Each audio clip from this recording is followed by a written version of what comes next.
The Zulfiqar 1403 military exercises, which were recently conducted along Iran's southern coastline and into the Indian Ocean, marked the operational debut of the Iranian Yak-130.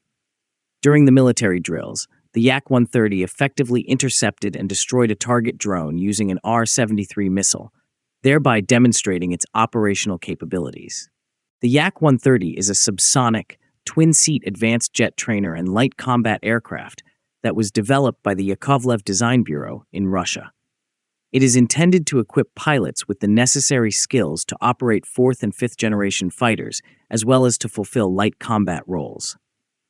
The aircraft is outfitted with sophisticated avionics, such as an OSA radar that can simultaneously monitor up to 8 targets.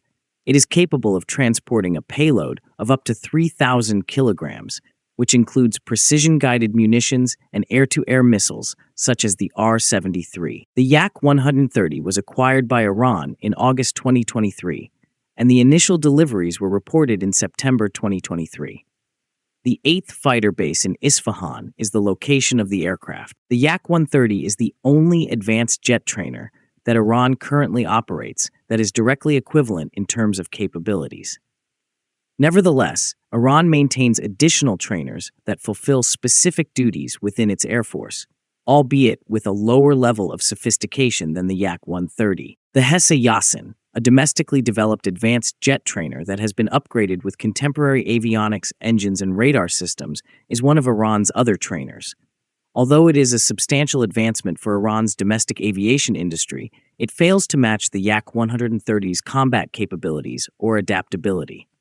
Iran also employs the Chengdu FT-7, a Chinese-built trainer that is based on the J-7 fighter and is designed to facilitate the transition of pilots to combat aircraft.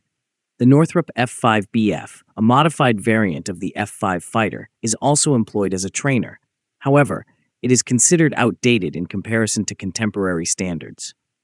Iran employs the Pilatus PC-7 and the PAC MFI-17 Mushak for fundamental flight training. By offering advanced pilot training for fourth-generation fighters, such as the Su-35, which Iran has reportedly finalized an agreement to acquire from Russia, the Yak-130 addresses a critical gap in Iran's training infrastructure. The Yak-130 is an appropriate platform for this purpose due to its sophisticated avionics and capacity to replicate the performance of contemporary fighters. In addition, its operational flexibility is enhanced by its limited attack capability.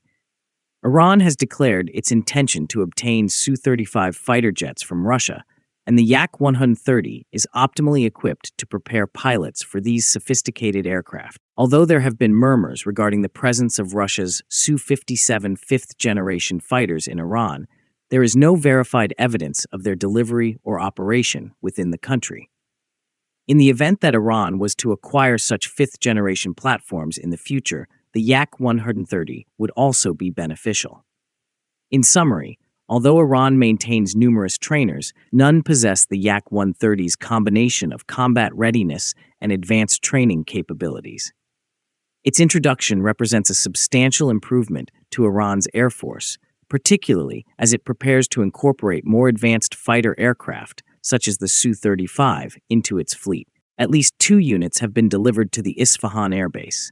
It is intended to equip pilots with the necessary skills to operate fourth and fifth generation fighters, rendering it an optimal platform for the training of pilots who will ultimately operate sophisticated aircraft such as the Su-35.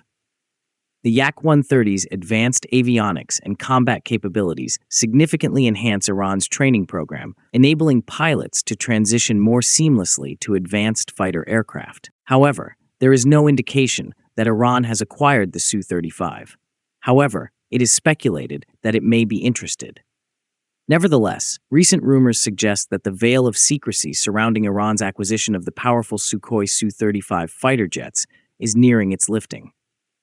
Tehran is purportedly preparing for a highly anticipated public unveiling of its state-of-the-art Russian-made warplanes on March 19th. The Yak-130's introduction is likely to be a component of a more comprehensive strategy to modernize Iran's air force and prepare pilots for more advanced aircraft, such as prospective future acquisitions, such as the Su-35. Despite the speculative nature of the Su-57's presence in Iran, the Yak-130's function is consistent with the training of pilots for sophisticated aircraft should Iran acquire them in the future. This strategic maneuver emphasizes Iran's endeavors to improve its pilot training capabilities and strengthen its air power. Now, do you think Iran's Yak-130 acquisition was a part of the Su-35 deal? Let us know in the comments. Please like and share our videos and subscribe to our channel. Please also take membership in our channel to encourage us.